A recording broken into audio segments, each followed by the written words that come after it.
നിങ്ങൾക്കറിയുമോ, വായിൽ വെള്ളിക്കരണ്ടിയില്ലാതെ, നാവിൽ തേക്കാൻ തേനും വയമ്പുമില്ലാതെ, അരയിൽ കെട്ടാൻ പൊന്നരഞ്ഞാണും പൊന്നേലസുമില്ലാതെ അത്തോളി എന്ന ചെറ്റക്കുടിലിൽ നിന്ന് ഒരു വ്യക്തിയെ കേരളത്തിന്റെ മുഖ്യമന്ത്രി പദവിയിലേക്ക് കൊണ്ടുവന്ന പ്രസ്ഥാനം ഏത് എന്ന് ചോദിച്ചാൽ അത് ശിഹാബ് തങ്ങളുടെ മുസ്ലിം ലീഗ് എന്ന് പറയുന്ന പ്രസ്ഥാനമാണ് എന്ന് അന്തസ്സായി പറയാൻ ഞങ്ങൾക്ക് സാധിക്കുന്നുണ്ട്. അതാണ് മുസ്ലിം ലീഗ്. ഞങ്ങളൊന്നും ഉണ്ടാക്കിയിട്ടില്ല.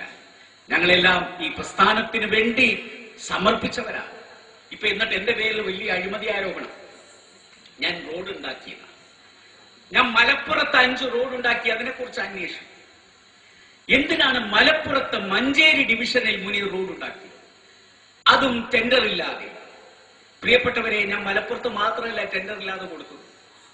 MB ജയരാജൻ എന്ന് പറയുന്ന മാർക്സിസ്റ്റ് പാർട്ടിയുടെ നേതാവ് ആവശ്യപ്പെട്ടപ്പോൾ കണ്ണൂരിൽ ഞാൻ ടെൻഡർ ഇല്ലാതെ കൊടുത്തിട്ടുണ്ട്. VK മുഹമ്മദ് കോയ അവിടെ കോഴിക്കോട് ഒരു പാലം ആവശ്യപ്പെട്ടപ്പോൾ ടെൻഡർ ഇല്ലാതെ കൊടുത്തിട്ടുണ്ട്. നിങ്ങൾക്കറിയാം, ഇതിന്റെ തൊട്ടടുത്ത് കരുവന്തുരുത്തി പാലം, അത് VK മുഹമ്മദ് ആവശ്യപ്പെട്ടപ്പോൾ കൊടുത്തതാണ്. അതുപോലെ ശ്രീമതി ടീച്ചർ പറഞ്ഞപ്പോൾ കൊടുത്തിട്ടുണ്ട്. കോടിയേരി ബാലകൃഷ്ണൻ പറഞ്ഞപ്പോൾ കൊടുത്തിട്ടുണ്ട്. പക്ഷേ തോമസ് ഐസക് പറയുന്നു അതിനെക്കുറിച്ചൊന്നും ഞങ്ങൾ അന്വേഷിക്കില്ല. മലപ്പുറത്ത് എന്തിനു കൊടുത്തു?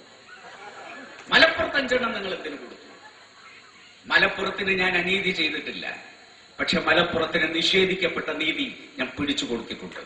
എത്രയോ നാളുകളായി പിന്നോക്കം നിൽക്കുന്ന ഒരു പ്രദേശത്ത് റോഡ് കൊടുത്തതിന്റെ പേരിൽ 1000 കൊല്ലം നിങ്ങൾ എന്നെ തടവിലിട്ടാലും തിരിച്ചു വന്ന് ഞാൻ ഇതേ തെറ്റ് 100 തവണ ആവർത്തിക്കും. എന്റെ കയ്യിൽ നിങ്ങൾ ചങ്ങലയിട്ടാൽ അതിനെ പൂമാലയായി സ്വീകരിക്കും. എന്നാലും മലപ്പുറത്തിന് വേണ്ടി ഇനി അവസരം കിട്ടിയാൽ 1000 റോഡുകളും 1000 പാലങ്ങളും ഞാൻ കൊടുക്കും. ആരാണ് ചോദിക്കാൻ? ഈ പ്രദേശത്തെ പാവപ്പെട്ടവരെ, പിന്നോക്കം നിൽക്കുന്നവർക്ക് വേണ്ടി റോഡ് കൊടുത്താൽ നിങ്ങൾ പേടിപ്പിക്കുകയാണ്.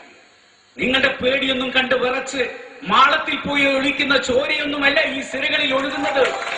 അതുകൊണ്ടാണ് ഞാൻ ആവർത്തിച്ചു പറഞ്ഞത്, EMSനെ പേടിക്കാത്ത വാപ്പാന്റെ മോന് തോമസ് ഐസക്കിനെ പേടിക്കുന്നത്. തോമസ് ഐസക് നിങ്ങളുടെ താടിയും നിങ്ങളുടെ കഷണ്ടിയും അതൊന്നും കണ്ട് പേടിക്കുന്ന കൂട്ടത്തിലല്ല മുസ്ലിം ലീഗിന്റെ പ്രവർത്തകർ. നിങ്ങളുടെ ആ സഞ്ചിയിലുള്ളതിന്റെ ഒരു അംശം തലച്ചോറിലുണ്ടെങ്കിൽ കേരളം രക്ഷപ്പെട്ടു.